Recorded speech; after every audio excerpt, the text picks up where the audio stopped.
All right, is it possible that we will finally see some spending cuts now that the GOP actually controls the House, Congressman? Oh, yeah, you're definitely going to see some spending cuts. But let me be clear, because the Democrats are trying to frighten people that Medicare is going to be cut and slashed and that Social Security and Medicaid. I don't think those are the ones at all. People know that there was a real bond between American seniors and, the government, that would be something that's there. But there's some of the Green New Deal stuff, tree equity, money spent on completely non-essential stuff, heated sidewalks. I could go on and on and on. They were the department was sending out actual drug pipes, believe it or not, stuff like that, just as it needed to be done. So there's areas that without question we can save money on. I mean, we had a $1.7 trillion budget and no regard at all to the debt, which is over 30 billion. I'm sorry, over 30 trillion now. The numbers are so big, they're almost hard to get out of your mouth.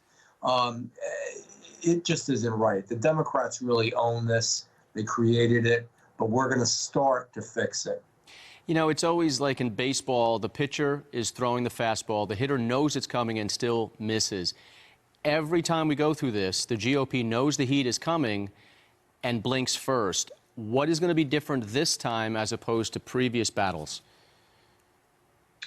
Well, I think that we know that the people have had enough, that people truly want to see a government that's under control. They want to see budgets that make sense. They want to see budgets that, actually the members get to read and know and understand, all of which wasn't happening before, all of which will happen now. So I'm not sure what we would mean by blinking first, in that it doesn't mean that we can get down to zero, that everything is going to be perfect immediately on the first day, but it does mean that we start heading in a completely different direction, and that we spend less and we waste less, and we find places that we really can cut that aren't going to particularly hurt people, but end a lot of stupid spending. I don't know what else to call it. It's a good alliteration, stupid spending, because that's what it is.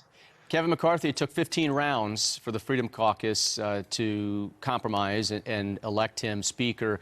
They hold a lot of cards in this, and if this becomes protracted, how long do you think this will go? And again, the blink first scenario, will the Republicans withstand the heat that they know is coming? I know I'm going to withstand the heat. I think the Republicans will withstand the heat. I can't speak for all of the Senate Republicans, but I think that, as far as in the House, we know that we have a job to do. We have to do it methodically. We have to do it intelligently. And what I don't want to do is, because there has been so much misspending, non-essential spending on things that are not important, I don't want to slash away at things that are important. And I'll say that again, like Social Security, like those things that, people depend on, Medicare. We have to take care of our people at the same time. So let's find, again, the stupid spending where we wasted money on tree equity and on all types of other things that I mentioned. I could go through a long list of spending that people would just be shocked at, what we're putting money at. We are spending money for equity, literal gender equity, in Pakistan. We're spending money in countries all over the world to tighten up their borders, literally to help them with their borders, like Egypt and Jordan, but we're not spending it in our own country. We don't need to do that. We can't do it. And you know what else we need to make sure? That when we are involved with agreements with other countries, whether it be NATO or whatever organization it is, the World Health Organization, that they pay their fair share of the price. And currently, very often, they don't. We pay for everybody. We can't do that anymore.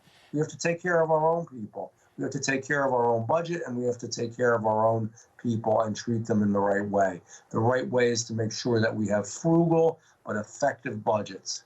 You mentioned about international borders. Let's talk about ours. We had 250,000 encounters in December, a record, 70,000 gotaways. What is the strategy for the GOP going forward on this? Because the executive branch, the Biden administration, they really hold the power on this, in many ways by law, but also just controlling the agencies. Look, this isn't complicated. You build the wall. It's not complicated. Everybody originally was for the wall, and the only reason the Democrats didn't want to support it is because I guess they just want these folks from all over the world. And let me tell you, they're not just from Mexico.